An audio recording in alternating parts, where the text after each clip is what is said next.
Hey guys, so I'm going to do episode 2 now of my Redstone series. So hopefully the lighting and sound is a bit better this time. Now I'm going to turn down the game sound. Right. Okay, so today I'm going to be talking about redstone and redstone repeaters and their properties.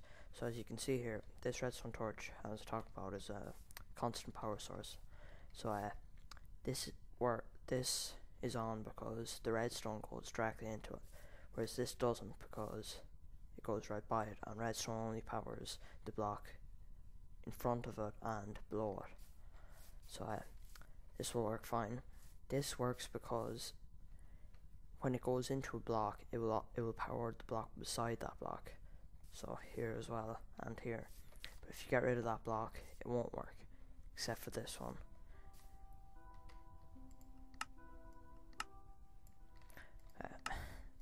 This one works because the redstone powers the block below it, and this one is beside that. So here I have a little yoke demonstrator. So all these ones here are powered because the redstone either goes into that block or it's beside it.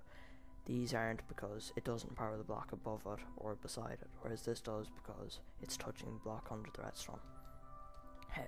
So redstone block on its own goes in all directions, and as you can see here, it powers the blocks below it.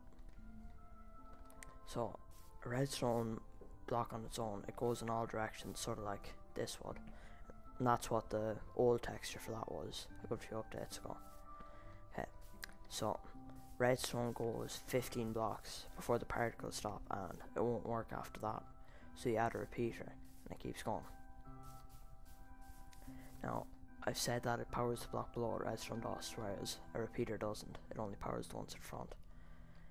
Another use of a repeater is if you want the redstone to go through a block, you just put it before or after that block. So it has to go into the back of the repeater to work. Another thing is, if this is a slight delay from that one, and if you right click it, you can see that, and it adds a delay each time. Very small delay, but you'll still notice it.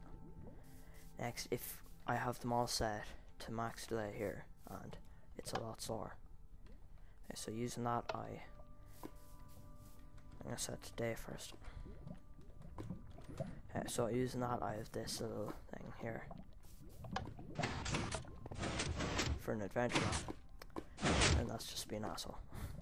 But so next, I talked about inverters last episode. One inverter is the same as one tick on a repeater. So this one tick on a repeater, this 2, 3, 4. So I have this set to 2. So they work the exact same. Now here's a weird thing that's fairly new. That's fine. Now a repeater going to the side if another one locks it.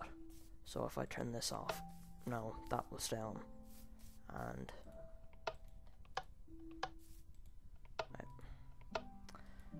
And if I lock it first, the circuit won't go through. Okay, next we have a redstone clock.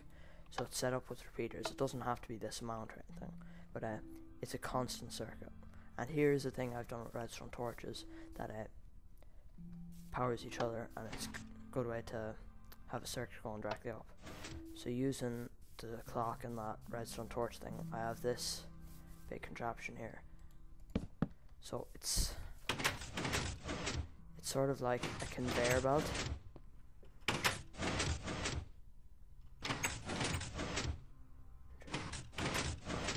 It's sort of like a conveyor belt the way it works. So it can be used sort of as a lift. It's a bit slow, but it's not too bad.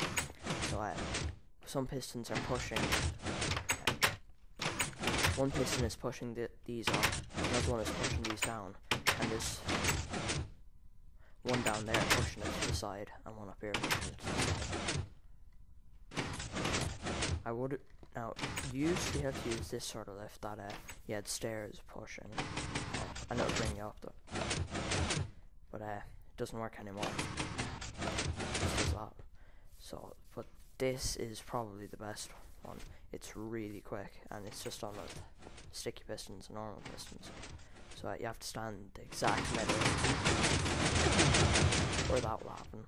So you have to make sure you're, doesn't have to be the exact middle, but try and get it.